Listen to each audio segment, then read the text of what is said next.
Ce petit tour en altitude est bien sûr l'occasion d'un petit circuit pédestre de 20 à 40 minutes entre la Bastille et le centre de Grenoble. Parmi les différents sentiers, nous vous proposons de descendre à pied par le sentier des fortifications ouest. Pour cela, suivons les directions et prenons les escaliers. En effet, ce sentier s'apparente davantage à un long escalier de pierre qui serpente dans les anciennes fortifications. Vous voyez que descendre n'est finalement pas de tout repos. Vous en avez peut-être les jambes qui tremblent.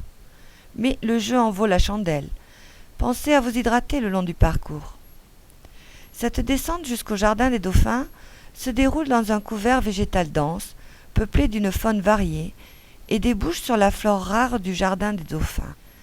Campanules, fusains, genevriers, jasmin buissonnant, orchidées, linaires à feuilles d'origan, pistachiers, violettes des rochers, plus de 30 espèces dont les noms évoquent de merveilleux parfums.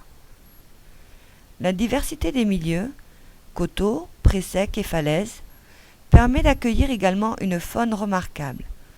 Des insectes tels la menthe religieuse, des papillons dont le rare zigane de Gobert ou le bleu nacré d'Espagne, des oiseaux comme le grand-duc d'Europe ou la pique grièche écorcheur, ou encore des mammifères à l'image du lièvre d'Europe et autres hérissons. En contrebas, nous arrivons au jardin des Dauphins, aménagé au goût méditerranéen avec ses mimosas et grenadiers. Profitons-en pour faire une petite halte à l'ombre. Poursuivons maintenant notre descente qui s'achève bientôt. Nous voilà au pied de la Bastille, face à la porte de France. Construite en 1620 par le duc Lesdiguières, cette porte est décorée de sculptures et recouvre par ailleurs le monument aux morts de Grenoble.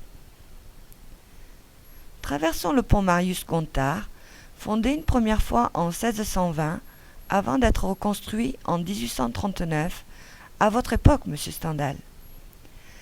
C'est d'ailleurs depuis cette date qu'il est considéré comme le point de départ kilométrique de Grenoble. Le saviez-vous?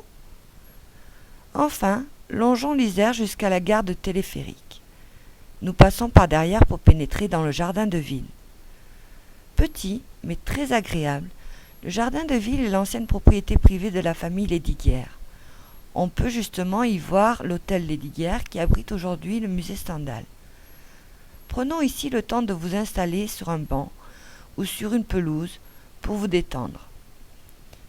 Vous voyez, monsieur Stendhal, que Grenoble a su vous rendre hommage jusqu'aux lieux publics les plus fréquentés de la ville.